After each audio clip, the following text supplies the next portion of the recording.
أعوذ بالله من الشيطان الرجيم. بسم الله الرحمن الرحيم. ألف لام ميم. ذلك الكتاب لا ريب فيه هدى للمتقين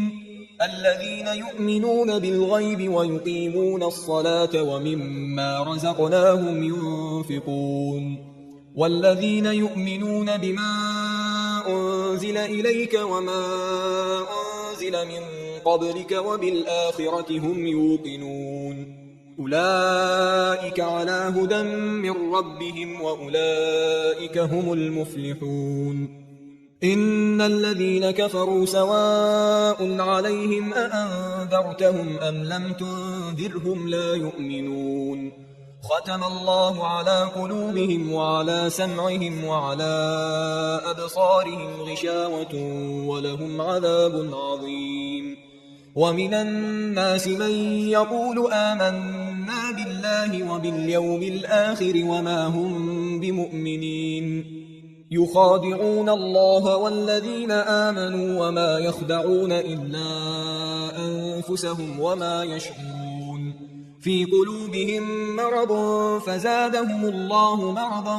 ولهم عذاب أليم بما كانوا يكذبون. وإذا قيل لهم لا تفسدوا في الأرض قالوا إنما نحن مصلحون ألا إنهم هم المفسدون ولكن لا يشعرون. وإذا قيل لهم آمنوا كما آمن الناس قالوا أنؤمن كما آمن السفهاء ألا إنهم هم السفهاء ولكن لا يعلمون. وإذا لقوا الذين آمنوا قالوا آمنا وإذا خلوا إلى شياطينهم قالوا إنا معكم إنما نحن مستهزئون. الله يستهزئ بهم ويمدهم في طغيانهم يعمهون. أولئك الذين اشتروا الضلالة بالهدى فما ربحت تجارتهم وما كانوا مهتدين. مثلهم كمثل الذي استوقد نارا فلما أضاءت ما حوله ذهب الله بنورهم وتركهم في ظلمات لا يبصرون. صم بكم عمي فهم لا يرجعون. أو كصيب من السماء فيه ظلمات ورعد وبرق يجعلون أصابعهم في آذانهم من الصواعق حذر الموت والله محيط بالكافرين. يكاد البرق يخطف أبصارهم كلما أضاء لهم مشوا فيه وإذا أظلم عليهم قاموا ولو شاء الله لذهب بسمعهم وأبصارهم إن الله على كل شيء قدير. يا أيها الناس اعبدوا ربكم الذي خلقكم والذين من قبلكم لعلكم تتقون. الذي جعل لكم الأرض فراشا والسماء بناء وأنزل من السماء ماء فأخرج به من الثمرات رزقا لكم فلا تجعلوا لله أندادا وأنتم تعلمون. وإن كنتم في ريب مما نزلنا على عبدنا فأتوا بسورة من مثله وادعوا شهداءكم من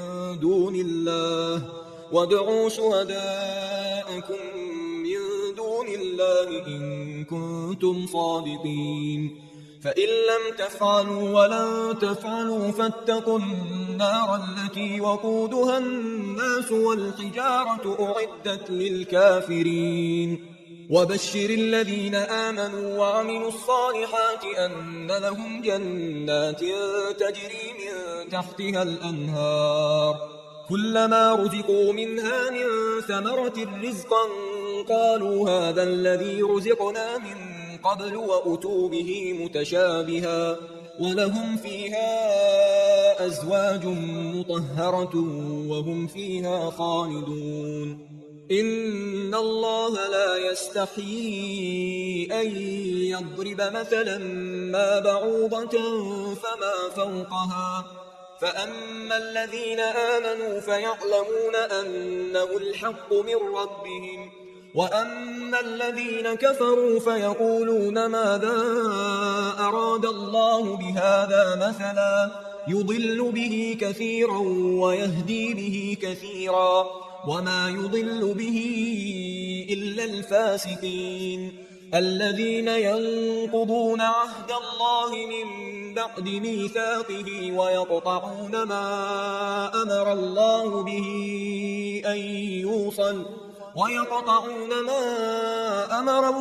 به أن يوصل ويفسدون في الأرض أولئك هم الخاسرون كيف تكفرون بالله وكنتم أمواتا فأحياكم ثم يميتكم ثم يحييكم ثم إليه ترجعون هو الذي خلق لكم ما في الأرض جميعا ثم استوى إلى السماء فسواهن 7 سماوات وهو بكل شيء عليم وإذ قال ربك للملائكة إني جاعل في الأرض خليفة قالوا أتجعل فيها من يفسد فيها ويسفك الدماء ونحن نسبح بحمدك ونقدس لك قال إني أعلم ما لا تعلمون وعلم آدم الأسماء كلها ثم عرضهم على الملائكة فقال أنبئوني بأسماء هؤلاء إن كنتم صادقين قالوا سبحانك لا علم لنا إلا ما علمتنا إنك أنت العليم الحكيم قال يا آدم أنبئهم بأسمائهم فلما أنبأهم بأسمائهم قال ألم أقل لكم إني أعلم غيب السماوات والأرض وأعلم ما تبدون وما كنتم تكتمون وإذ قلنا للملائكة اسجدوا لآدم فسجدوا إلا إبليس أبى واستكبر وكان من الكافرين وقلنا يا آدم اسكن أنت وزوجك الجنة وكلا منها رغدا حيث شئتما ولا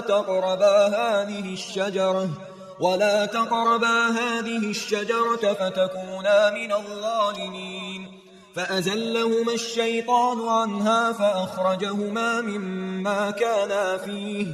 وقلنا اهبطوا بعضكم لبعض عدو ولكم في الأرض مستقر ومتاع إلى حين فتلقى آدم من ربه كلمات فتاب عليه إنه هو التواب الرحيم قلنا اهبطوا منها جميعا فإما يأتينكم مني هدى فمن تبع هداي فلا خوف عليهم ولا هم يحزنون والذين كفروا وكذبوا بآياتنا أولئك أصحاب النار هم فيها خالدون يا بني إسرائيل اذكروا نعمتي التي أنعمت عليكم وأوفوا بعهدي أوف بعهدكم وإياي فارهبون وآمنوا بما أنزلت مصدقا لما معكم ولا تكونوا أول كافر به ولا تشتروا بآياتي ثمنا قليلا وإياي فاتقون ولا تلبسوا الحق بالباطل وتكتموا الحق وأنتم تعلمون وأقيموا الصلاة وآتوا الزكاة واركعوا مع الراكعين أتأمرون الناس بالبر وتنسون أنفسكم وأنتم تتلون الكتاب أفلا تعقلون واستعينوا بالصبر والصلاة وإنها لكبيرة إلا على الخاشعين الذين يظنون أنهم ملاقو ربهم وأنهم إليه راجعون يا بني إسرائيل اذكروا نعمتي التي أنعمت عليكم وأني فضلتكم على العالمين واتقوا يوما لا تجزي نفس عن نفس شيئا ولا يقبل منها شفاعة ولا يؤخذ منها عدل ولا هم ينصرون وإذ نجيناكم من آل فرعون يسومونكم سوء العذاب يذبحون أبناءكم ويستحيون نساءكم وفي ذلكم بلاء من ربكم عظيم وإذ فرقنا بكم البحر فأنجيناكم وأغرقنا آل فرعون وأنتم تنظرون وإذ واعدنا موسى 40 ليلة ثم اتخذتم العجل من بعده وأنتم ظالمون ثم عفونا عنكم من بعد ذلك لعلكم تشكرون وإذ آتينا موسى الكتاب والفرقان لعلكم تهتدون وإذ قال موسى لقومه يا قوم إنكم ظلمتم أنفسكم باتخاذكم العجل فتوبوا إلى بارئكم فاقتلوا أنفسكم ذلكم خير لكم عند بارئكم فتاب عليكم إنه هو التواب الرحيم وإذ قلتم يا موسى لن نؤمن لك حتى نرى الله جهرة فأخذتكم الصاعقة وأنتم تنظرون ثم بعثناكم من بعد موتكم لعلكم تشكرون وظللنا عليكم الغمام وأنزلنا عليكم المن والسلوى كلوا من طيبات ما رزقناكم وما ظلمونا ولكن كانوا أنفسهم يظلمون وإذ قلنا ادخلوا هذه القرية فكلوا منها حيث شئتم رغدا وادخلوا الباب سجدا وقولوا حطة نغفر لكم خطاياكم وسنزيد المحسنين فبدل الذين ظلموا قولا غير الذي قيل لهم فأنزلنا على الذين ظلموا رجزا من السماء بما كانوا يفسقون وإذ استسقى موسى لقومه فقلنا اضرب بعصاك الحجر فانفجرت منه 12 عينا قد علم كل أناس مشربهم كلوا واشربوا من رزق الله ولا تعثوا في الأرض مفسدين وإذ قلتم يا موسى لن نصبر على طعام واحد فادع لنا ربك يخرج لنا مما تنبت الأرض من بقلها وقثائها وفومها وعدسها وبصلها قال أتستبدلون الذي هو أدنى بالذي هو خير اهبطوا مصرا فإن لكم ما سألتم وضربت عليهم الذلة والمسكنة وباءوا بغضب من الله ذلك بأنهم كانوا يكفرون بآيات الله ويقتلون النبيين بغير الحق ذلك بما عصوا وكانوا يعتدون إن الذين آمنوا والذين هادوا والنصارى والصابئين من آمن بالله واليوم الآخر وعمل صالحا فلهم أجرهم عند ربهم ولا خوف عليهم ولا هم يحزنون وإذ أخذنا ميثاقكم ورفعنا فوقكم الطور خذوا ما آتيناكم بقوة واذكروا ما فيه لعلكم تتقون ثم توليتم من بعد ذلك فلولا فضل الله عليكم ورحمته لكنتم من الخاسرين ولقد علمتم الذين اعتدوا منكم في السبت فقلنا لهم كونوا قردة خاسئين فجعلناها نكالا لما بين يديها وما خلفها وموعظة للمتقين وإذ قال موسى لقومه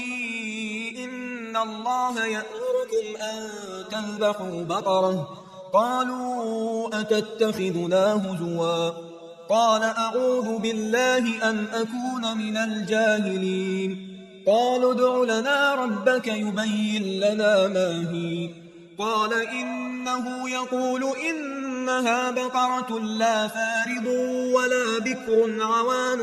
بين ذلك فافعلوا ما تؤمرون قالوا ادع لنا ربك يبين لنا ما لونها قال إنه يقول إنها بقرة صفراء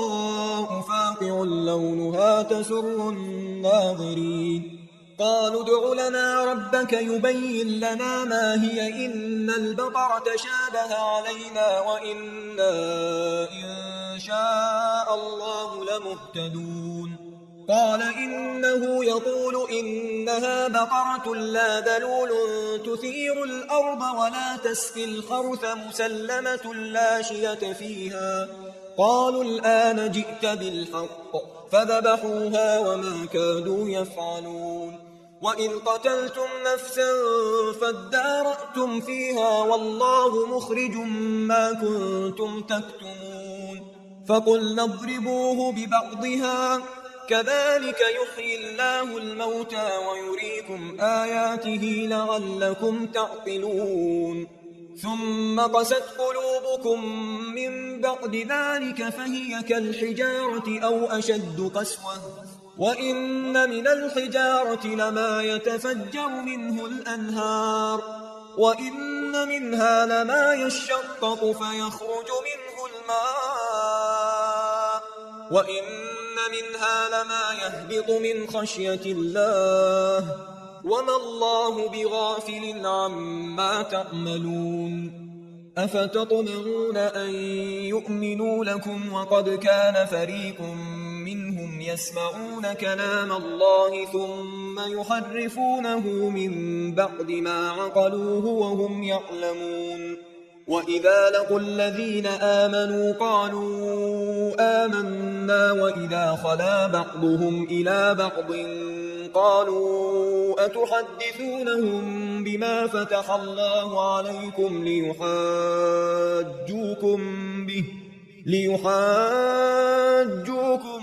به عند ربكم أفلا تعقلون أولا يعلمون أن الله يعلم ما يسرون وما يعلنون ومنهم أميون لا يعلمون الكتاب إلا أماني وإن هم إلا يظنون فويل للذين يكتبون الكتاب بأيديهم ثم يقولون هذا من عند الله ليشتروا به ثمنا قليلا فويل لهم مما كتبت أيديهم وويل لهم مما يكسبون وقالوا لن تمسنا النار إلا أياما معدودة قل أتخذتم عند الله عهدا فلن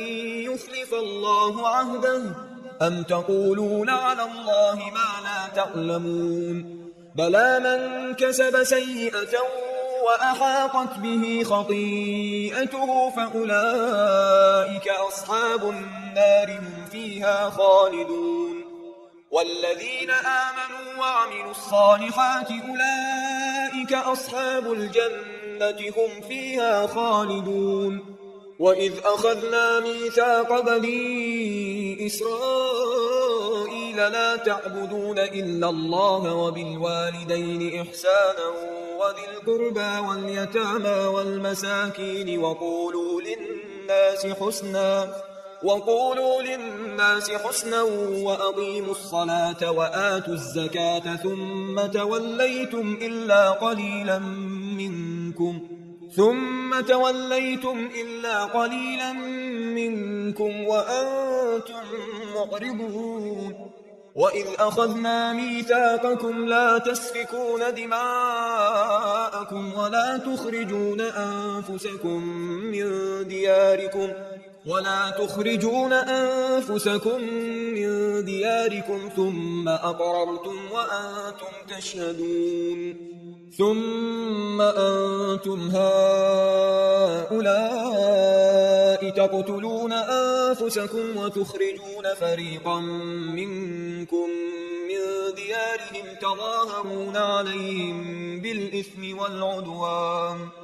تظاهرون عليهم بالإثم والعدوان وإن يأتوكم أسارى تفادوهم وهو محرم عليكم إخراجهم أفتؤمنون ببعض الكتاب وتكفرون ببعض فما جزاء من يفعل ذلك منكم إلا خزي في الحياة الدنيا ويوم القيامة يردون إلى أشد العذاب وما الله بغافل عما تعملون أولئك الذين اشتروا الحياة الدنيا بالآخرة فلا يخفف عنهم العذاب ولا هم ينصرون ولقد آتينا موسى الكتاب وقفينا من بعده بالرسل وآتينا عيسى ابن مريم البينات وأيدناه بروح القدس أفكلما جاءكم رسول بما لا تهوى أنفسكم استكبرتم ففريقا كذبتم وفريقا تقتلون وقالوا قلوبنا غلف بل لعنهم الله بكفرهم فقليلا ما يؤمنون ولما جاءهم كتاب من عند الله مصدق لما معهم وكانوا من قبل يستفتحون على الذين كفروا فلما جاءهم ما عرفوا كفروا به فلعنة الله على الكافرين بئس ما اشتروا به أنفسهم أن يكفروا بما أنزل الله بغيا أن ينزل الله من فضله على من يشاء من عباده فباءوا بغضب على غضب وللكافرين عذاب مهين وإذا قيل لهم آمنوا بما أنزل الله قالوا نؤمن بما أنزل علينا ويكفرون بما وراءه وهو الحق مصدقا لما معهم قل فلم تقتلون أنبياء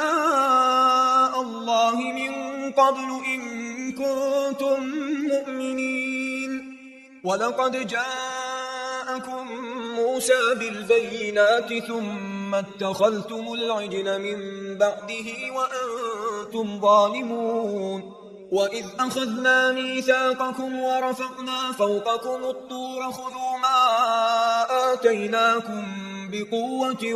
واسمعوا قالوا سمعنا وعصينا وأشربوا في قلوبهم العجل بكفرهم قل بئس ما يأمركم به إيمانكم إن كنتم مؤمنين قل إن كانت لكم الدار الآخرة عند الله خالصة من دون الناس فتمنوا الموت إن كنتم صادقين ولن يتمنوه أبدا بما قدمت أيديهم والله عليم ولتجدنهم أحرص الناس على حياة ومن الذين أشركوا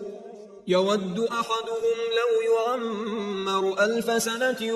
وما هو بمزحزحه من العذاب أن يعمر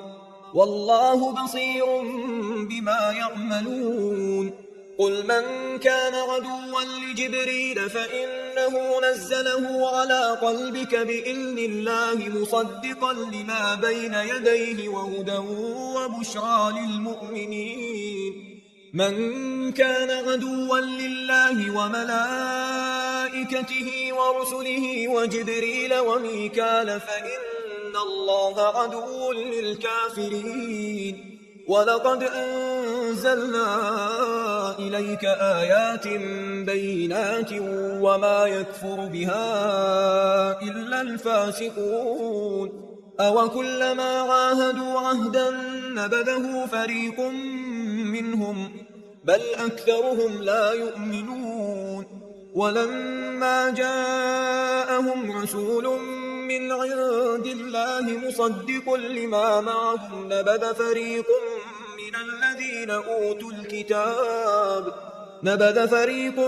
من الذين أوتوا الكتاب كتاب الله وراء ظهورهم كأنهم لا يعلمون واتبعوا ما تتلو الشياطين على ملك سليمان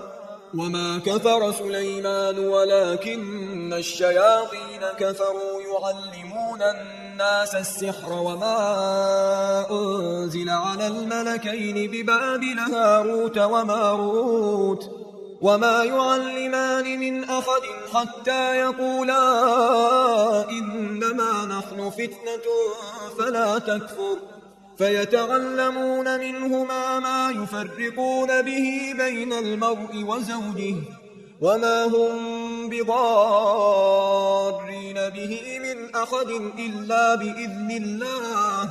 ويتعلمون ما يضرهم ولا ينفعهم ولقد علموا لمن اشتراه ما له في الآخرة من خلاق ولبئس ما شروا به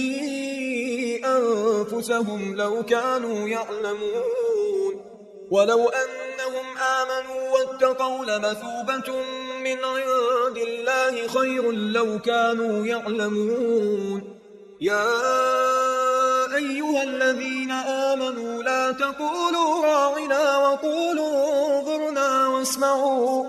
وللكافرين عذاب أليم ما يود الذين كفروا من أهل الكتاب ولا المشركين أن ينزل عليكم من خير من ربكم والله يختص برحمته من يشاء والله ذو الفضل العظيم ما ننسخ من آية أو ننسها نأتي بخير منها أو مثلها ألم تعلم أن الله على كل شيء قدير ألم تعلم أن الله له ملك السماوات والأرض وما لكم من دون الله من ولي ولا نصير أم تريدون أن تسألوا رسولكم كما سئل موسى من قبل ومن يتبدل الكفر بالإيمان فقد ضل سواء السبيل ود كثير من أهل الكتاب لو يردونكم من بعد إيمانكم كفارا حسدا من عند أنفسهم من بعد ما تبين لهم الحق فاعفوا واصفحوا حتى يأتي الله بأمره إن الله على كل شيء قدير وأقيموا الصلاة وآتوا الزكاة وما تقدموا لأنفسكم من خير تجدوه عند الله إن الله بما تعملون بصير وقالوا لن يدخل الجنة إلا من كان هودا أو نصارى تلك أمانيهم قل هاتوا برهانكم إن كنتم صادقين بلى من أسلم وجهه لله وهو محسن فله أجره عند ربه ولا خوف عليهم ولا هم يحزنون. وقالت اليهود ليست النصارى على شيء وقالت النصارى ليست اليهود على شيء وهم يتلون الكتاب كذلك قال الذين لا يعلمون مثل قولهم فالله يحكم بينهم يوم القيامة فيما كانوا فيه يختلفون. ومن أظلم ممن منع مساجد الله أن يذكر فيها اسمه وسعى في خرابها أولئك ما كان لهم أن يدخلوها إلا خائفين لهم في الدنيا خزي ولهم في الآخرة عذاب عظيم. ولله المشرق والمغرب فأينما تولوا فثم وجه الله إن الله واسع عليم. وقالوا اتخذ الله ولدا سبحانه بل له ما في السماوات والأرض كل له قانتون بديع السماوات والأرض وإذا قضى أمرا فإنما يقول له كن فيكون. وقال الذين لا يعلمون لولا يكلمنا الله أو تأتينا آية كذلك قال الذين من قبلهم مثل قولهم تشابهت قلوبهم قد بينا الآيات لقوم يوقنون. إنا أرسلناك بالحق بشيرا ونذيرا ولا تسأل عن أصحاب الجحيم. ولن ترضى عنك اليهود ولا النصارى حتى تتبع ملتهم قل إن هدى الله هو الهدى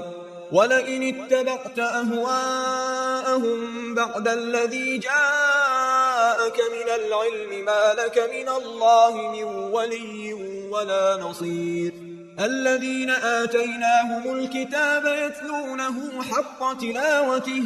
أولئك يؤمنون به ومن يكفر به فأولئك هم الخاسرون. يا بني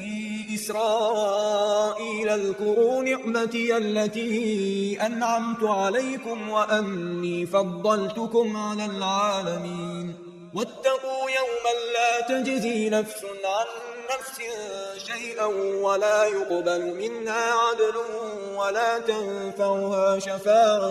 ولا تنفعها شفاعة ولا هم ينصرون. وإذ ابتلى إبراهيم ربه بكلمات فأتمهن قال إني جاعلك للناس إماما قال ومن ذريتي قال لا ينال عهد الظالمين. وإذ جعلنا البيت مثابة للناس وأمنا واتخذوا من مقام إبراهيم مصلى وعهدنا إلى إبراهيم وإسماعيل أن طهرا بيتي للطائفين والعاكفين والركع السجود. وإذ قال إبراهيم رب اجعل هذا بلدا آمنا وارزق أهله من الثمرات من آمن منهم بالله واليوم الآخر قال ومن كفر فأمتعه قليلا ثم أضطره إلى عذاب النار وبئس المصير. وإذ يرفع إبراهيم القواعد من البيت وإسماعيل ربنا تقبل منا إنك أنت السميع العليم ربنا وجعلنا مسلمين لك ومن ذريتنا أمة مسلمة لك وأرنا مناسكنا وتب علينا إنك أنت التواب الرحيم. ربنا وابعث فيهم رسولا منهم يتلو عليهم آياتك ويعلمهم الكتاب والحكمة ويزكيهم إنك أنت العزيز الحكيم ومن يرغب عن ملة إبراهيم إلا من سفه نفسه ولقد اصطفيناه في الدنيا وإنه في الآخرة لمن الصالحين إذ قال له ربه أسلم قال أسلمت لرب العالمين ووصى بها إبراهيم بنيه ويعقوب يا بني إن الله اصطفى لكم الدين فلا تموتن إلا وأنتم مسلمون أم كنتم شهداء إذ حضر يعقوب الموت إذ قال لبنيه ما تعبدون من بعدي قالوا نعبد إلهك وإله آبائك إبراهيم وإسماعيل وإسحاق إلها واحدا ونحن له مسلمون تلك أمة قد خلت لها ما كسبت ولكم ما كسبتم ولا تسألون عما كانوا يعملون وقالوا كونوا هودا أو نصارى تهتدوا قل بل ملة إبراهيم حنيفا وما كان من المشركين قولوا آمنا بالله وما أنزل إلينا وما أنزل إلى إبراهيم وإسماعيل وإسحاق ويعقوب والأسباط وما أوتي موسى وعيسى وما أوتي النبيون من ربهم لا نفرق بين أحد منهم ونحن له مسلمون فإن آمنوا بمثل ما آمنتم به فقد اهتدوا وإن تولوا فإنما هم في شقاق فسيكفيكهم الله وهو السميع العليم صبغة الله ومن أحسن من الله صبغة ونحن له عابدون قل أتحاجوننا في الله وهو ربنا وربكم ولنا أعمالنا ولكم أعمالكم ونحن له مخلصون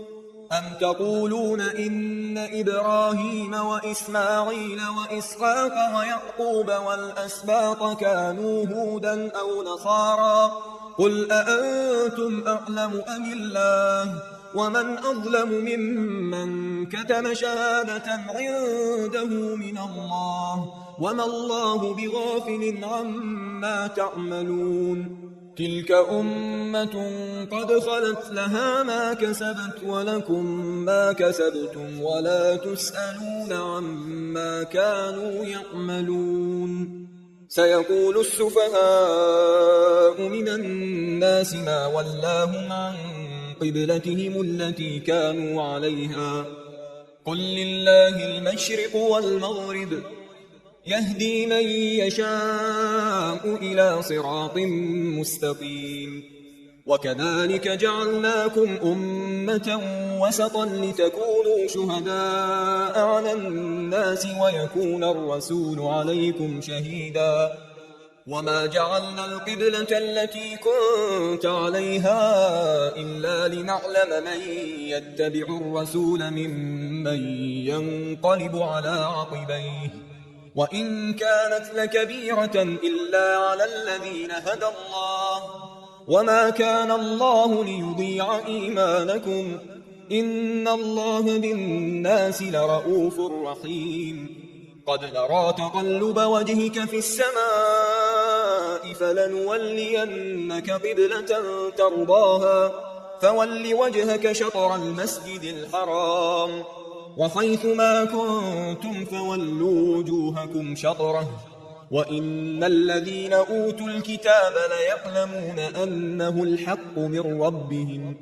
وما الله بغافل عما يعملون ولئن أتيت الذين أوتوا الكتاب بكل آية ما تبعوا قبلتك وما أنت بتابع قبلتهم وما بعضهم بتابع قبلة بعض ولئن اتبعت أهواءهم من بعد ما جاءك من العلم إنك إذا لمن الظالمين الذين آتيناهم الكتاب يعرفونه كما يعرفون أبناءهم وإن فريقا منهم ليكتمون الحق وهم يعلمون الحق من ربك فلا تكونن من الممترين ولكل وجهة هو موليها فاستبقوا الخيرات أينما تكونوا يأتي بكم الله جميعا إن الله على كل شيء قدير ومن حيث خرجت فول وجهك شطر المسجد الحرام وإنه للحق من ربك وما الله بغافل عما تعملون ومن حيث خرجت فول وجهك شطر المسجد الحرام وحيث ما كنتم فولوا وجوهكم شطره لئلا يكون للناس عليكم حجة إلا الذين ظلموا منهم فلا تخشوهم واخشوني ولأتم نعمتي عليكم ولعلكم تهتدون كما أرسلنا فيكم رسولا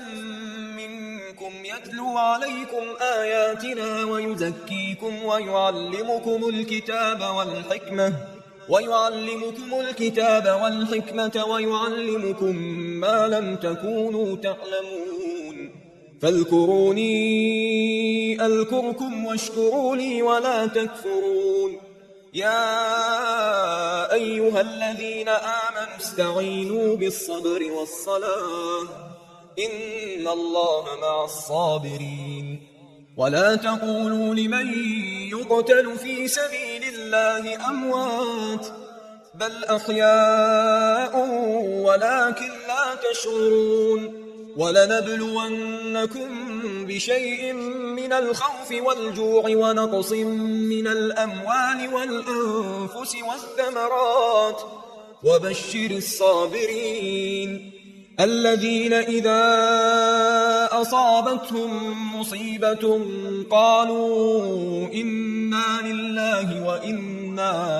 إليه راجعون أولئك عليهم صلوات من ربهم ورحمة وأولئك هم المهتدون إن الصفا والمروة من شعائر الله فمن حج البيت أو اعتمر فلا جناح عليه أن يطوف بهما ومن تطوع خيرا فإن الله شاكر عليم إن الذين يكتمون ما أنزلنا من البينات والهدى من بعد ما بيناه للناس في الكتاب أولئك يلعنهم الله ويلعنهم اللاعنون إلا الذين تابوا وأصلحوا وبينوا فأولئك أتوب عليهم وأنا التواب الرحيم إن الذين كفروا وماتوا وهم كفار أولئك عليهم لعنة الله والملائكة والناس أجمعين خالدين فيها لا يخفف عنهم العذاب ولا هم ينظرون وإلهكم إله واحد لا إله إلا هو الرحمن الرحيم إن في خلق السماوات والأرض واختلاف الليل والنهار والفلك التي تجري في البحر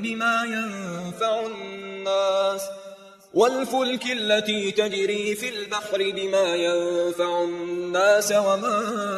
أنزل الله من السماء من ماء فأحيا به الأرض فأحيا به الأرض بعد موتها وبث فيها من كل دابة وتصريف الرياح والسحاب المسخر بين السماء والأرض لآيات لقوم يعقلون ومن الناس من يتخذ من دون الله أندادا يحبونهم كحب الله والذين آمنوا أشد حبا لله ولو يرى الذين ظلموا إذ يرون العذاب أن القوة لله جميعا وأن الله شديد العذاب إذ تبرأ الذين اتبعوا من الذين اتبعوا ورأوا العذاب وتقطعت بهم الأسباب وقال الذين اتبعوا لو أن لنا كرة فنتبرأ منهم كما تبرأوا منا كذلك يريهم الله أعمالهم حسرات عليهم وما هم بخارجين من النار يا أيها الناس كلوا مما في الأرض حلالا طيبا ولا تتبعوا خطوات الشيطان إنه لكم عدو مبين إنما يأمركم بالسوء والفحشاء وأن تقولوا على الله ما لا تعلمون وإذا قيل لهم اتبعوا ما أنزل الله قالوا بل نتبع ما ألفينا عليه آباءنا أولو كان آباؤهم لا يعقلون شيئا ولا يهتدون ومثل الذين كفروا كمثل الذي ينعق بما لا يسمع إلا دعاء ونداء صم بكم عمي فهم لا يعقلون يا أيها الذين آمنوا كلوا من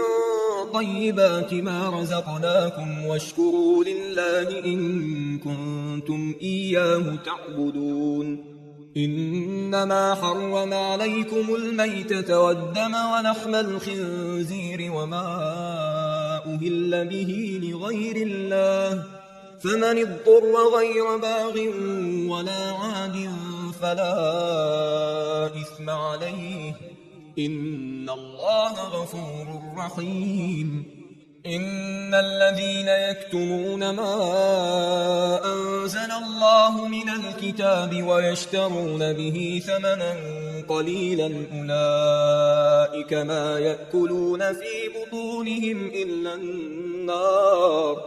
أولئك ما يأكلون في بطونهم إلا النار ولا يكلمهم الله يوم القيامة ولا يزكيهم ولهم عذاب أليم أولئك الذين اشتروا الضلالة بالهدى والعذاب بالمغفرة فما أصبرهم على النار ذلك بأن الله نزل الكتاب بالحق وإن الذين اختلفوا في الكتاب لفي شقاق بعيد ليس البر أن تولوا وجوهكم قبل المشرق والمغرب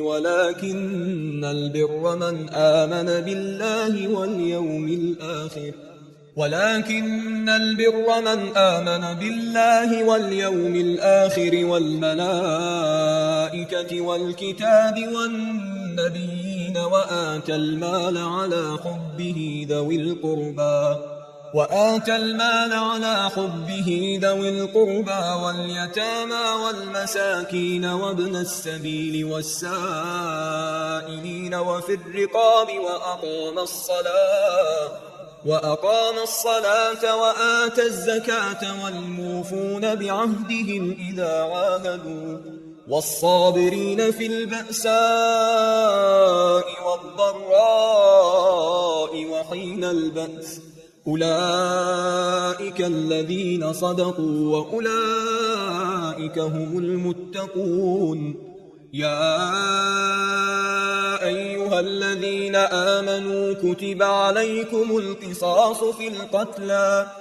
الحر بالحر والعبد بالعبد والأنثى بالأنثى، فمن عفي له من أخيه شيء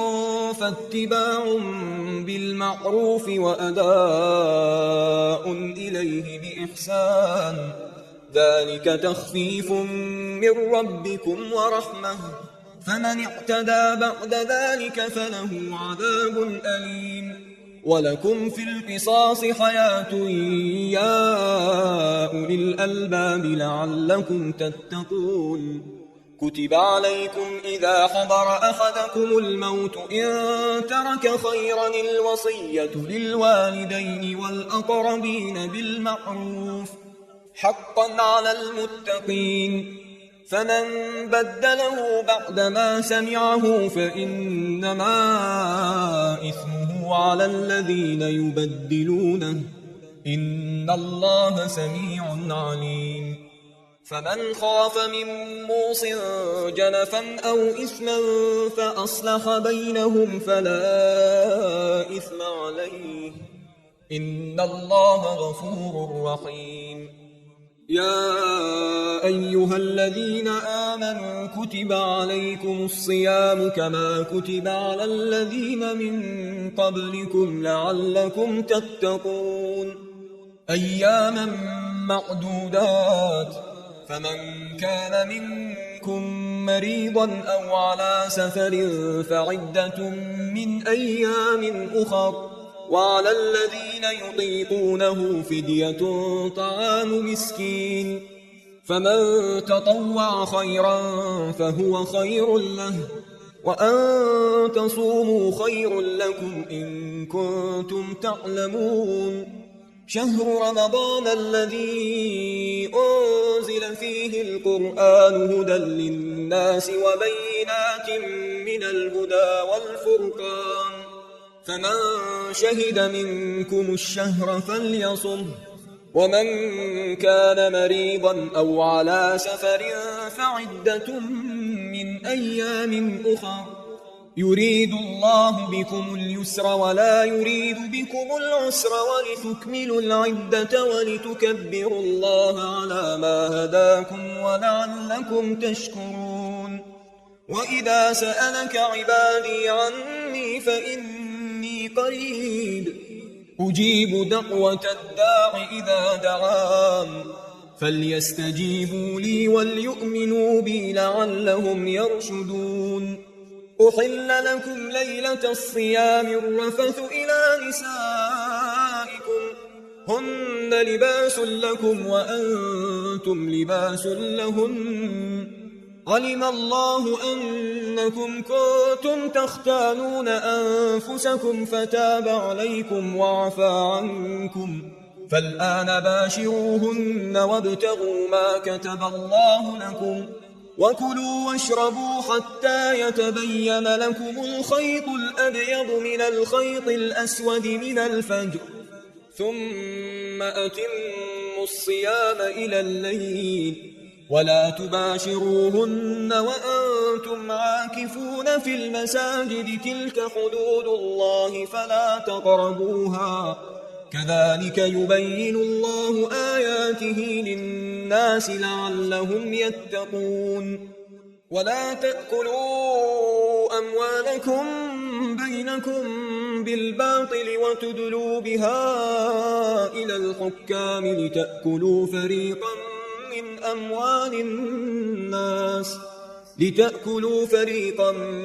أموال الناس بالإثم وأنتم تعلمون. يسألونك عن الأهلة قل هي مواقيت للناس والحج، وليس البر بأن تأتوا البيوت من ظهورها ولكن البر من اتقى، وأتوا البيوت من أبوابها، واتقوا الله لعلكم تفلحون. وقاتلوا في سبيل الله الذين يقاتلونكم ولا تعتدوا، إن الله لا يحب المعتدين. وَاقْتُلُوهُمْ حَيْثُ ثَقِفْتُمُوهُمْ وَأَخْرِجُوهُمْ مِنْ حَيْثُ أَخْرَجُوكُمْ وَالْفِتْنَةُ أَشَدُّ مِنَ الْقَتْلِ وَلَا تُقَاتِلُوهُمْ عِندَ الْمَسْجِدِ الْحَرَامِ حَتَّى يُقَاتِلُوكُمْ فِيهِ فَإِنْ قَاتَلُوكُمْ فَاقْتُلُوهُمْ كَذَلِكَ جَزَاءُ الْكَافِرِينَ فَإِنِ انْتَهَوْا فَإِنَّ اللَّهَ غَفُورٌ رَحِيمٌ وَقَاتِلُوهُمْ حَتَّى لَا تَكُونَ فِتْنَةٌ وَيَكُونَ الدِّينُ لِلَّهِ فَإِنِ انْتَهَوْا فَلَا عُدْوَانَ إِلَّا عَلَى الظَّالِمِينَ الشَّهْرُ الْحَرَامُ بِالشَّهْرِ الْحَرَامِ وَالْحُرُمَاتُ قِصَاصٌ فَمَنِ اعْتَدَىٰ عَلَيْكُمْ فَاعْتَدُوا عَلَيْهِ بِمِثْلِ مَا اعْتَدَىٰ عَلَيْكُمْ وَاتَّقُوا اللَّهَ وَاعْلَمُوا أَنَّ اللَّهَ مَعَ الْمُتَّقِينَ وَأَنفِقُوا فِي سَبِيلِ اللَّهِ وَلَا تُلْقُوا بِأَيْدِيكُمْ إِلَى التَّهْلُكَةِ وَأَحْسِنُوا إِنَّ اللَّهَ يُحِبُّ الْمُحْسِنِينَ وَأَتِمُّوا الْحَجَّ وَالْعُمْرَةَ لِلَّهِ فَإِنْ أُحْصِرْتُمْ فَمَا اسْتَيْسَرَ مِنَ الْهَدْيِ وَلَا تَحْلِقُوا رُءُوسَكُمْ حَتَّى يَبْلُغَ الْهَدْيُ مَحِلَّهُ فَمَنْ كَانَ مِنْكُمْ مَرِيضًا أَوْ بِهِ أَذًى مِنْ رَأْسِهِ فَفِدْيَةٌ مِنْ صِيَامٍ أَوْ صَدَقَةٍ أَوْ نُسُكٍ فَإِذَا أَمِنْتُمْ فَمَنْ تَمَتَّعَ بِالْعُمْرَةِ إِلَى الْحَجِّ فَمَا اسْتَيْسَرَ مِنَ الْهَدْيِ فَمَنْ لَمْ يَجِدْ فَصِيَامُ 3 أيام في الحج و7 إذا رجعتم تلك 10 كاملة ذلك لمن لم يكن أهله حاضر المسجد الحرام واتقوا الله واعلموا أن الله شديد العقاب الحج أشهر معلومات فمن فرض فيهن الحج فلا رفث ولا فسوق ولا جدال في الحج وما تفعلوا من خير يعلمه الله وتزودوا فإن خير الزاد التقوى واتقون يا أولي الألباب ليس عليكم جناح أن تبتغوا فضلا من ربكم فإذا أفضتم من عرفات فاذكروا الله عند المشعر الحرام واذكروه كما هداكم وإن كنتم من قبله لمن الضالين ثم أفيضوا من حيث أفاض الناس واستغفروا الله إن الله غفور رحيم فإذا قضيتم مناسككم فاذكروا الله كذكركم آباءكم أو أشد ذكرا فمن الناس من يقول ربنا آتنا في الدنيا وما له في الآخرة من خلاق ومنهم من يقول ربنا آتنا في الدنيا حسنة وفي الآخرة حسنة وقنا عذاب النار أولئك لهم نصيب مما كسبوا والله سريع الحساب واذكروا الله في أيام معدودات فمن تعجل في يومين فلا إثم عليه ومن تأخر فلا إثم عليه لمن اتقى واتقوا الله واعلموا أنكم إليه تحشرون ومن الناس من يعجبك قوله في الحياة الدنيا ويشهد الله على ما في قلبه وهو ألد الخصام وإذا تولى سعى في الأرض ليفسد فيها ويهلك الحرث والنسل والله لا يحب الفساد وإذا قيل له اتق الله أخذته العزة بالإثم فحسبه جهنم ولبئس المهاد. ومن الناس من يشري نفسه ابتغاء مرضات الله والله رءوف بالعباد. يا أيها الذين آمنوا ادخلوا في السلم كافة ولا تتبعوا خطوات الشيطان إنه لكم عدو مبين.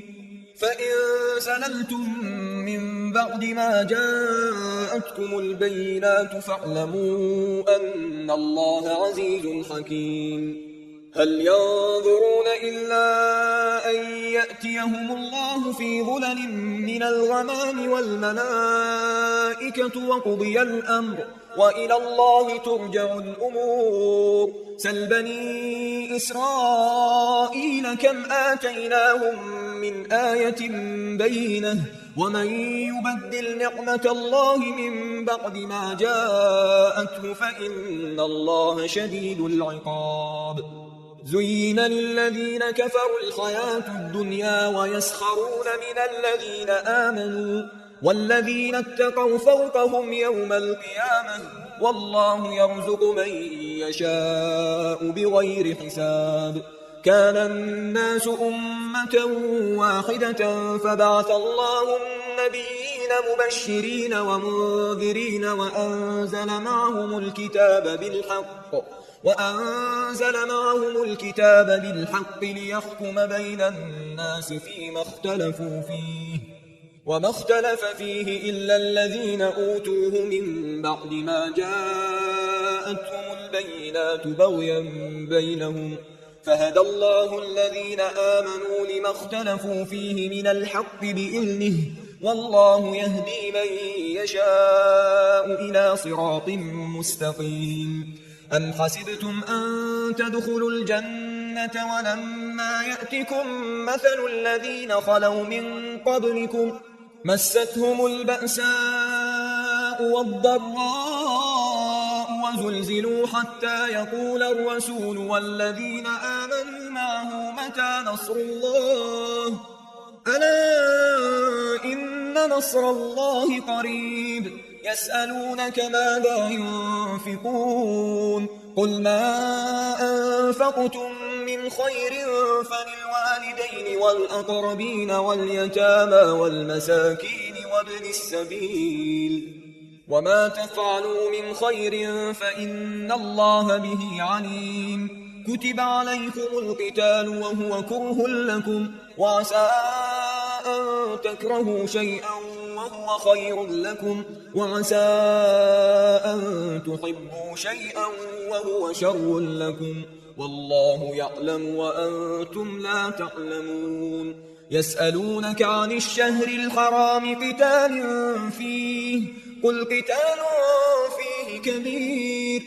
وصد عن سبيل الله وكفر به والمسجد الحرام وإخراج أهله منه أكبر عند الله والفتنة أكبر من القتل ولا يزالون يقاتلونكم حتى يردوكم عن دينكم إن استطاعوا ومن يرتد منكم عن دينه فيمت وهو كافر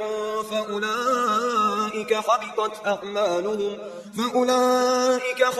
أعمالهم في الدنيا والآخرة وأولئك أصحاب النار هم فيها خالدون. إن الذين آمنوا والذين هاجروا وجاهدوا في سبيل الله أولئك يرجون رحمة الله والله غفور رحيم. يسألونك عن الخمر والميسر قل فيهما إثم كبير ومنافع للناس وإثمهما أكبر من نفعهما ويسألونك ماذا ينفقون قل العفو كذلك يبين الله لكم الآيات لعلكم تتفكرون في الدنيا والآخرة. ويسألونك عن اليتامى قل إصلاح لهم خير وإن تخالطوهم فإخوانكم والله يعلم المفسد من المصلح ولو شاء الله لأعنتكم إن الله عزيز حكيم. ولا تنكحوا المشركات حتى يؤمن، ولأمة مؤمنة خير من مشركة ولو أعجبتكم. ولا تنكحوا المشركين حتى يؤمنوا، ولعبد مؤمن خير من مشرك ولو أعجبكم. أولئك يدعون إلى النار، والله يدعو إلى الجنة والمغفرة بإذنه، ويبين آياته للناس لعلهم يتذكرون. ويسألونك عن المحيض، قل هو أذى فاعتزلوا النساء في المحيض، ولا تقربوهن حتى يطهرن، فإذا تطهرن فأتوهن من حيث أمركم الله، إن الله يحب التوابين ويحب المتطهرين. نساؤكم حرث لكم فأتوا حرثكم أنى شئتم، وقدموا لأنفسكم، واتقوا الله واعلموا أنكم ملاقوه، وبشر المؤمنين. ولا تجعلوا الله عرضة لأيمانكم أن تبروا وتتقوا وتصلحوا بين الناس، والله سميع عليم. لا يؤاخذكم الله باللغو في أيمانكم، ولكن يؤاخذكم بما كسبت قلوبكم، والله غفور حليم. للذين يؤلون من نسائهم تربص 4 أشهر، فإن فاءوا فإن الله غفور رحيم، وإن عزموا الطلاق فإن الله سميع عليم. والمطلقات يتربصن بأنفسهن 3 قروء، ولا يحل لهن أن يكتمن ما خلق الله في أرحامهن إن كن يؤمن بالله واليوم الآخر، وبعولتهن أحق بردهن في ذلك إن أرادوا إصلاحا، ولهن مثل الذي عليهن بالمعروف، وللرجال عليهن درجة، والله عزيز حكيم. الطلاق 2، فإمساكم بمعروف أو تسريح بإحسان. ولا يحل لكم أن تأخذوا مما آتيتموهن شيئا إلا أن يخافا ألا يقيما حدود الله، فإن خفتم ألا يقيما حدود الله فلا جناح عليهما فيما افتدت به، تلك حدود الله فلا تعتدوها، ومن يتعد حدود الله فأولئك هم الظالمون. فإن طلقها فلا تحل له من بعد حتى تنكح زوجا غيره، فإن طلقها فلا جناح عليهما أن يتراجعا إن ظنا أن يقيما حدود الله، وتلك حدود الله يبينها لقوم يعلمون. وإذا طلقتم النساء فبلغن أجلهن فأمسكوهن بمعروف أو سرحوهن بمعروف، ولا تمسكوهن ضرارا لتعتدوا، ومن يفعل ذلك فقد ظلم نفسه. ولا تتخذوا آيات الله هزوا، واذكروا نعمة الله عليكم وما أنزل عليكم من الكتاب والحكمة يعظكم به، واتقوا الله واعلموا أن الله بكل شيء عليم. وإذا طلقتم النساء فبلغن أجلهن فلا تعضلوهن أن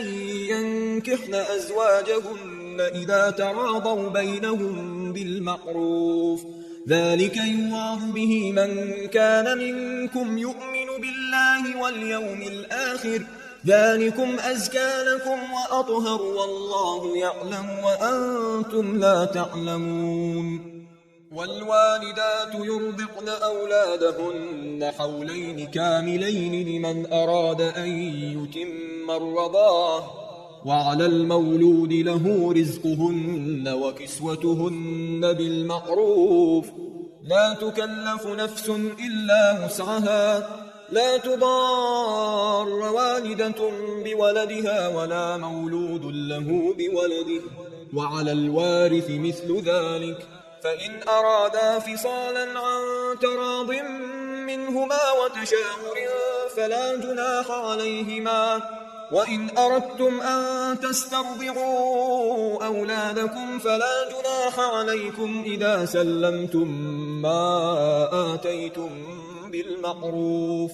واتقوا الله واعلموا أن الله بما تعملون بصير والذين يتوفون منكم ويذرون أزواجا يتربصن بأنفسهن 4 أشهر وعشرا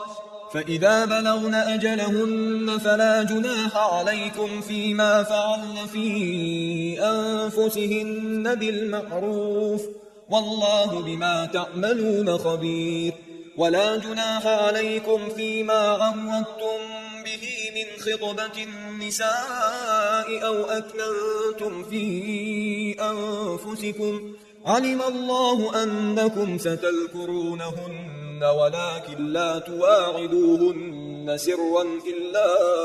أن تقولوا قولا معروفا ولا تعزموا عقدة النكاح حتى يبلغ الكتاب أجله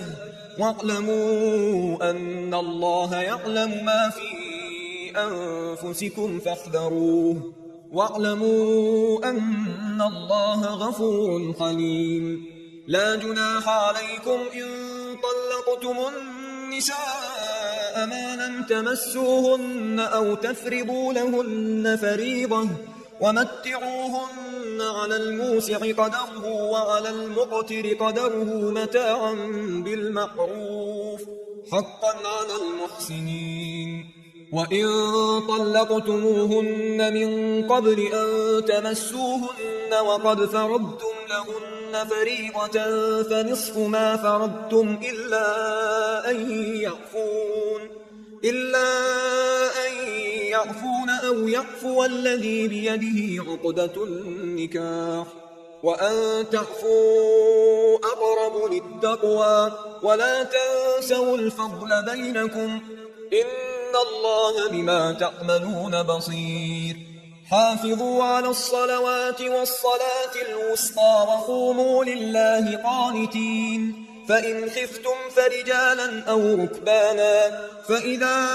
أمنتم فاذكروا الله كما علمكم ما لم تكونوا تعلمون والذين يتوفون منكم ويذرون أزواجا وصية لأزواجهم متاعا إلى الحول غير إخراج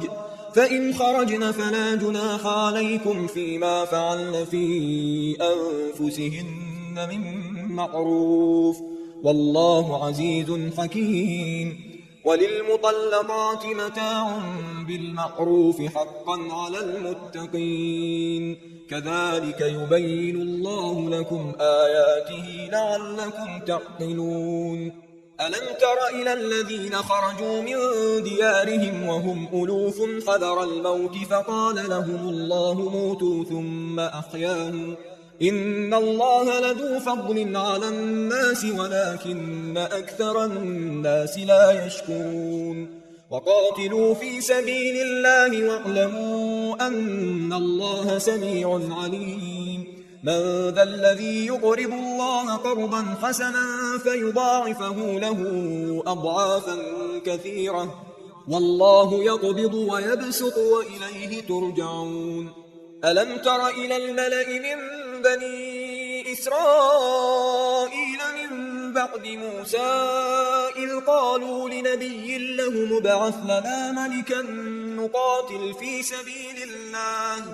قال هل عسيتم إن كتب عليكم القتال ألا تقاتلوا قالوا وما لنا ألا نقاتل في سبيل الله وقد أخرجنا من ديارنا وأبنائنا فلما كتب عليهم القتال تولوا إلا قليلا منهم والله عليم بالظالمين وقال لهم نبيهم إن الله قد بعث لكم طالوت ملكا قالوا أنى يكون له الملك علينا ونحن أحق بالملك منه ولم يؤت سعة من المال قال إن الله اصطفاه عليكم وزاده بسطة في العلم والجسم والله يؤتي ملكه من يشاء والله واسع عليم وقال لهم نبيهم إن آية ملكه أن يأتيكم التابوت فيه سكينة من ربكم وبقية مما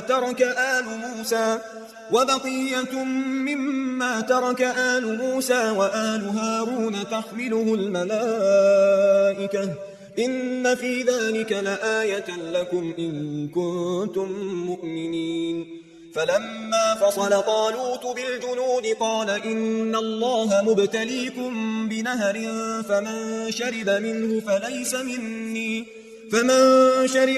فليس مني ومن لم يطعمه فإنه مني إلا من اغترف غرفة بيده فشربوا منه إلا قليلا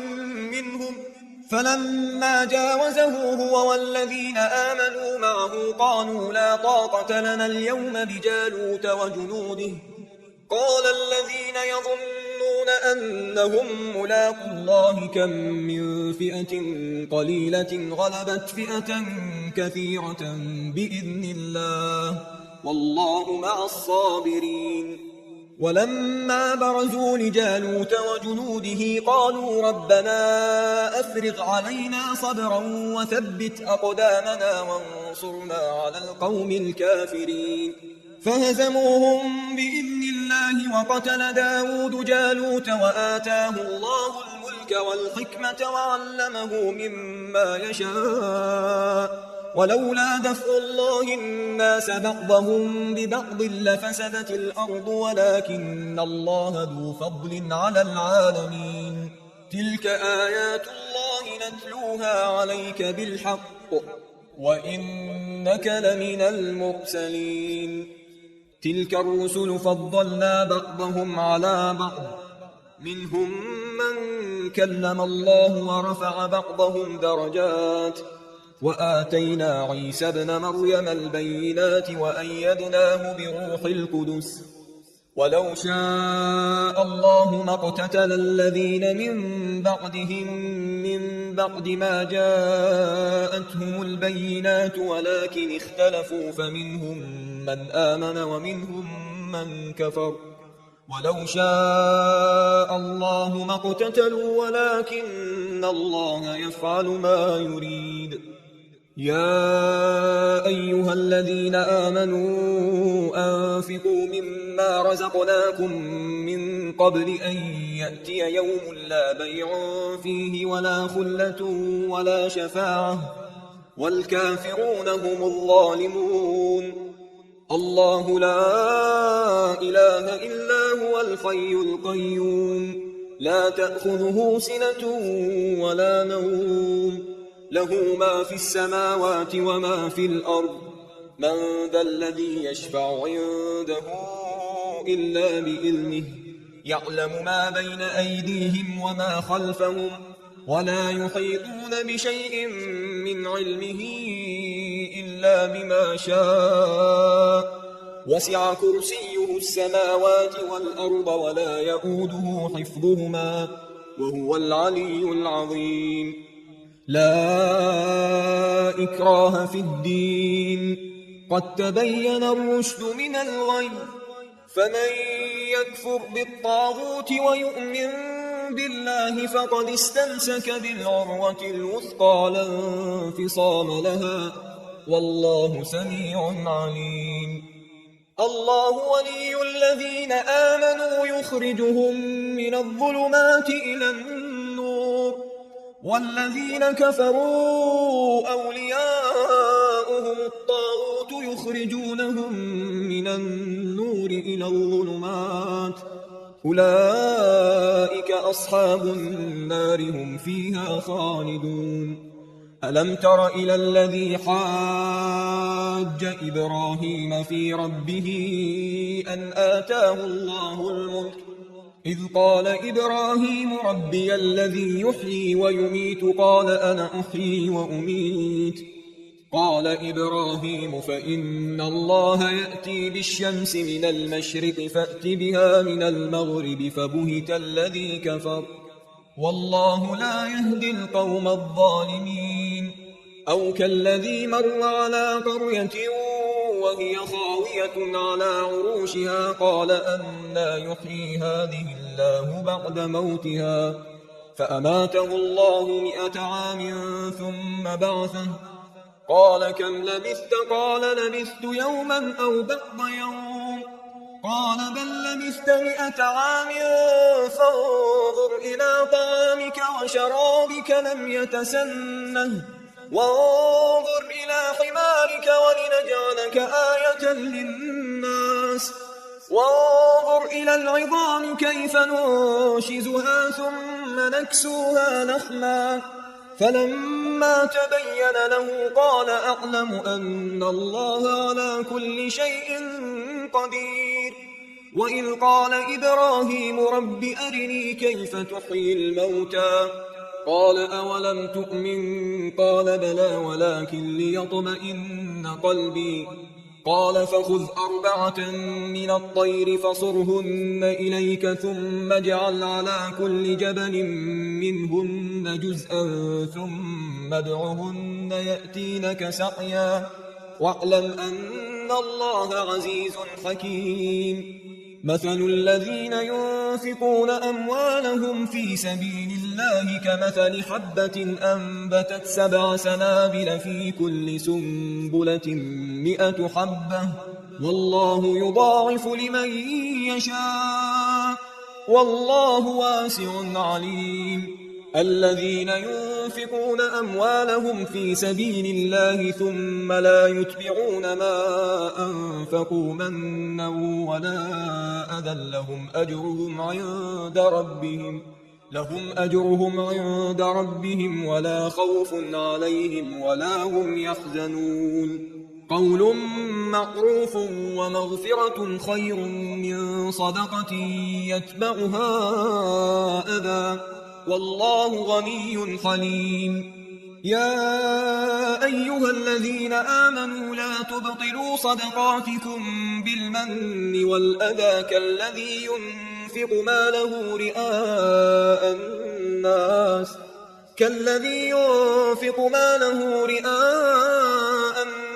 ولا يؤمن بالله واليوم الآخر فمثله كمثل صفوان عليه تراب فأصابه وابل فتركه صلدا لا يقدرون على شيء مما كسبوا والله لا يهدي القوم الكافرين ومثل الذين ينفقون أموالهم ابتغاء مرضات الله وتثبيتا من أنفسهم كمثل جنة بربوة أصابها وابل فآتت أكلها ضعفين فإن لم يصبها وابل فطل والله بما تعملون بصير أيود أحدكم أن تكون له جنة من نخيل وأعناب تجري من تحتها الأنهار له فيها من كل الثمرات وأصابه الكبر وله ذرية ضعفاء فأصابها إعصار فيه نار فاحترقت كذلك يبين الله لكم الآيات لعلكم تتفكرون يا أيها الذين آمنوا أنفقوا من طيبات ما كسبتم ومما أخرجنا لكم من الأرض ولا تيمموا الخبيث منه تنفقون ولستم بآخذيه إلا أن تغمضوا فيه واعلموا أن الله غني حميد الشيطان يعدكم الفقر ويأمركم بالفحشاء والله يعدكم مغفرة منه وفضلا والله واسع عليم يؤتي الحكمة من يشاء ومن يؤت الحكمة فقد أوتي خيرا كثيرا وما يذكر إلا أولو الألباب وما أنفقتم من نفقة أو نذرتم من نذر فإن الله يعلمه وما للظالمين من أنصار إن تبدوا الصدقات فنعما هي وإن تخفوها وتؤتوها الفقراء فهو خير لكم ويكفر عنكم من سيئاتكم والله بما تعملون خبير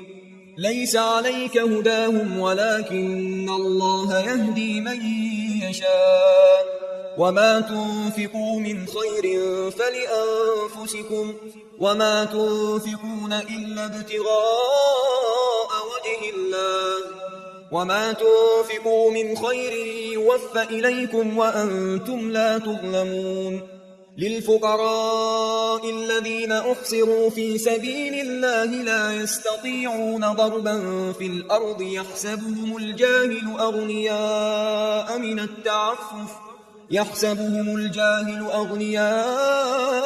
من التعفف تعرفهم بسيماهم لا يسألون الناس إلحافا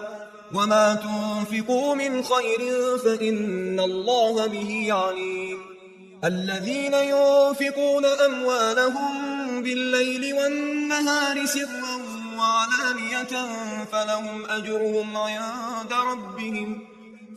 أجرهم عند ربهم ولا خوف عليهم ولا هم يحزنون الذين يأكلون الربا لا يقومون إلا كما يقوم الذي يتخبطه الشيطان من المس ذلك بأنهم قالوا إنما البيع مثل الربا وأحل الله البيع وحرم الربا فمن جاءه موعظة من ربه فانتهى فله ما سلف وأمره إلى الله ومن عاد فأولئك أصحاب النار هم فيها خالدون يمحق الله الربا ويربي الصدقات والله لا يحب كل كفار أثيم إن الذين آمنوا وعملوا الصالحات وأقاموا الصلاة وآتوا الزكاة لهم أجرهم عند ربهم ولا خوف عليهم ولا هم يحزنون يا أيها الذين آمنوا اتقوا الله وذروا ما بقي من الربا إن كنتم مؤمنين فإن لم تفعلوا فأذنوا بحرب من الله ورسوله وإن تبتم فلكم رؤوس أموالكم لا تظلمون ولا تظلمون وإن كان ذو عسرة فنظرة إلى ميسرة وأن تصدقوا خير لكم إن كنتم تعلمون واتقوا يوما ترجعون فيه إلى الله ثم توفى كل نفس ما كسبت وهم لا يظلمون يا أيها الذين آمنوا إذا تداينتم بدين إلى أجل مسمى فاكتبوه وليكتب بينكم كاتب بالعدل ولا يأب كاتب أن يكتب كما علمه الله فليكتب وليملل الذي عليه الحق وليتق الله ربه ولا يبخس منه شيئا فإن كان الذي عليه الحق سفيها أو ضعيفا أو لا يستطيع أن يمله فليملل وليه بالعدل واستشهدوا شهيدين من رجالكم فإن لم يكونا رجلين فرجل وامرأتان ممن ترضون من الشهداء أن تضل إحداهما فتذكر إحداهما الأخرى ولا يأبى الشهداء إذا ما دعوا ولا تسأموا أن تكتبوه صغيرا أو كبيرا إلى أجله، ذلكم أقسط عند الله وأقوم للشهادة وأدنى ألا ترتابوا، إلا أن تكون تجارة حاضرة تديرونها بينكم فليس عليكم جناح ألا تكتبوها، وأشهدوا إذا تبايعتم، ولا يضار كاتب ولا شهيد، وإن تفعلوا فإنه فسوق بكم، واتقوا الله ويعلمكم الله، والله بكل شيء عليم. وإن كنتم على سفر ولم تجدوا كاتبا فرهان مقبوضة، فإن أمن بعضكم بعضا فليؤد الذي اؤتمن أمانته وليتق الله ربه ولا تكتموا الشهادة، ومن يكتمها فإنه آثم قلبه، والله بما تعملون عليم. لله ما في السماوات وما في الأرض، وإن تبدوا ما في أنفسكم أو تخفوه يحاسبكم به الله، فيغفر لمن يشاء ويعذب من يشاء، والله على كل شيء قدير. آمن الرسول بما أنزل إليه من ربه والمؤمنون كل آمن بالله وملائكته وكتبه ورسله لا نفرق بين أحد من رسله، وقالوا سمعنا وأطعنا غفرانك ربنا وإليك المصير. لا يكلف الله نفسا إلا وسعها، لها ما كسبت وعليها ما اكتسبت، ربنا لا تؤاخذنا إن نسينا أو أخطأنا، ربنا ولا تحمل علينا إسرا كما حملته على الذين من قبلنا،